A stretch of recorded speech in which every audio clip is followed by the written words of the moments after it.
Bueno, continuamos entonces con el temita que veníamos hablando, el sufragio. Bueno, dimos entonces un panorama en cuanto al sistema, el sistema electoral, el sufragio, el sistema electoral, partidos políticos, cómo se relacionan entre sí y cómo son parte esencial del sistema de gobierno representativo que tenemos establecido según nuestra Constitución Nacional. Bueno, el tema del sufragio, a partir de la reforma del año 1994, la reforma constitucional, antes no tenía una mención específica como es, pero a partir de esa reforma sí ya tiene, digamos, una mención clara en el artículo 37 de la Constitución Nacional. Vamos a ver qué dice el artículo 37. Hablan ustedes también sus constituciones y lo leen. Dice el artículo 37. Dice, esta Constitución garantiza el pleno ejercicio de los derechos políticos con arreglo al principio de soberanía popular y de las leyes que se dicten en consecuencia. Y a continuación dice, con respecto al punto que venimos hablando, que es el sufragio. Dice, el sufragio es universal, igual, secreto y obligatorio, ¿no? Bueno, también vimos que en el artículo 37, que habíamos visto del Pacto de San José de Costa Rica, también hace mención al tema, al instituto del sufragio. Bueno, vemos acá entonces cómo ya tiene hoy por hoy en este artículo 37, tiene acogida el instituto del sufragio. Se ha de alguna manera debatido en cuanto a la naturaleza jurídica que tiene, que tiene, que tiene el sufragio. Algunos dicen que es un derecho de ver, otros dicen que es una función pública no estatal, otros dicen que es un privilegio. La doctrina mayoritaria lo encasilla más como un derecho de ver, en el sentido, digamos, de que impronta una prerrogativa, pero también tiene, en nuestro sistema al menos, al establecer que es obligatoria, una obligación que hace que eso, ante su incumplimiento pueden acarrearse sanciones que están establecidas en las leyes electorales.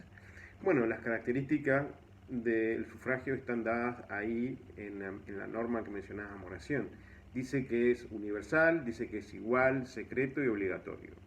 El tema obligatorio, la obligatoriedad, digamos, está debatida en la doctrina entre los autores, entre los constitucionalistas, sobre el carácter esencial que tiene esta característica.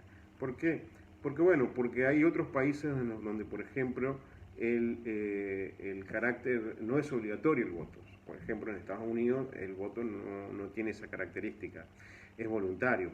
Entonces, el profesor Vidal Campos, por ejemplo, plantea de que hubiera sido mejor no ponerlos en la norma constitucional, tal vez sí en la ley reglamentaria, pero no en la norma constitucional. Bueno, es un criterio que tiene él, pero la realidad es que hoy por hoy está establecido de esa manera en la Constitución Nacional en el artículo 37.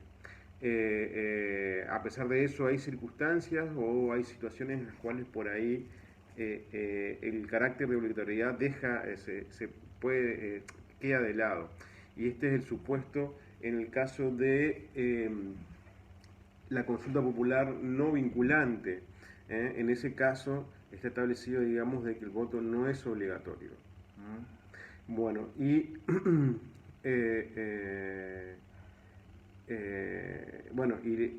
la otra característica de esta naturaleza que tiene, que es obligatorio, es las sanciones que se establecen para aquellas personas que no votan. Bueno, todo el mundo ha pasado la situación en la cual, por ejemplo, en algún acto electivo no ha podido votar, entonces tiene que ir a la policía, hacer una declaración para que de alguna manera no se le aplique una sanción, digamos, que puede establecer la justicia electoral ante la falta de cumplimiento de esta obligación.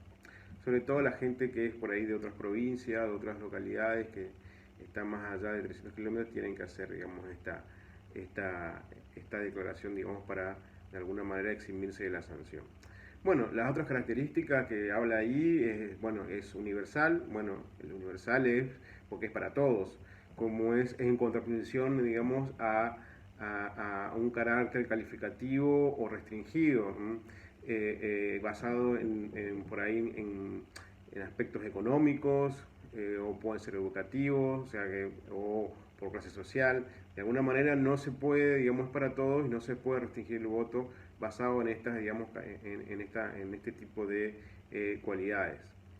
Bueno, hoy por hoy hay mucha gente que por ahí de alguna manera plantea la necesidad, digamos, de que tengan que tener los votantes tal vez un mínimo, digamos, de educación básica, o por lo menos de alfabetización.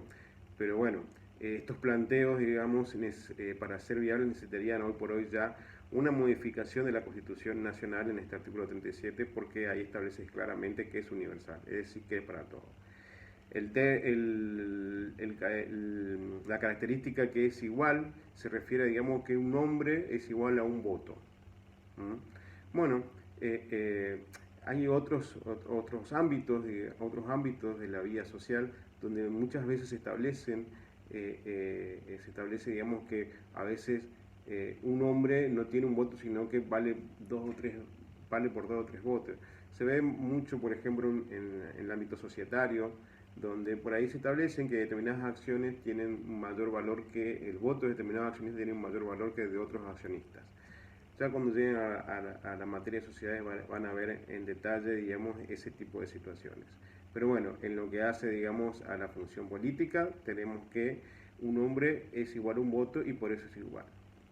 La característica de secreto, bueno, sabemos lo que pasaba antes de la ley, de la sanción de la ley San Peña, donde el voto era cantado, entonces eso condicionaba, digamos, la libertad del votante para expresar su voluntad política.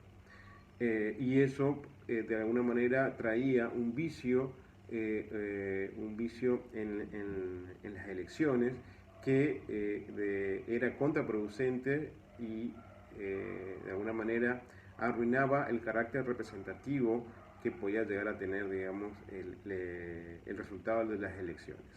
Entonces, la característica de que el voto sea secreto es una garantía para el individuo, para que el individuo de alguna manera pueda expresar, digamos, su voto sin ningún tipo de violencia, sin ningún tipo de presión sobre su persona, y de esta manera manifestar, digamos, sus preferencias políticas. A su vez también es una garantía para que el sistema refleje realmente cuál es la voluntad popular. Como vimos que en el artículo 36, perdón, 37 que veníamos hablando, dice que el Estado garantiza, a ver, como decía exactamente, el Estado garantiza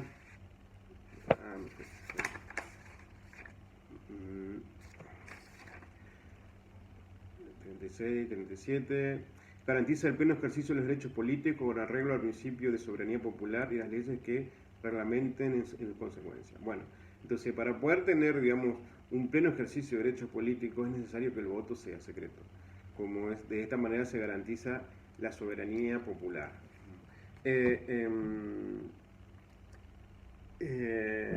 Bueno,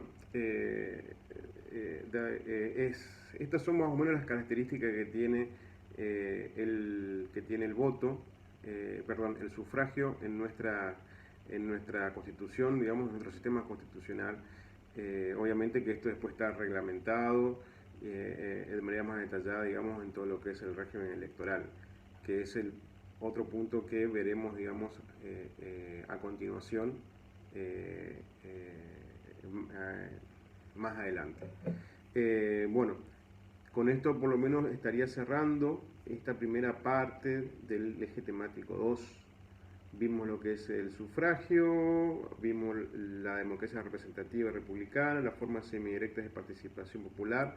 Nos está quedando pendiente los partidos políticos. Bueno, para los partidos políticos lo que voy a hacer es, le voy a pasar por el drive una jurisprudencia de la Corte Suprema, y en base a ello vamos a tratar de ir dilucidando y rescatando los conceptos que tiene, digamos, el derecho judicial con respecto, digamos, a este instituto que ya les comentaba que es muy importante porque hace el mecanismo a través del cual se puede establecer el sistema democrático representativo que establece nuestra Constitución.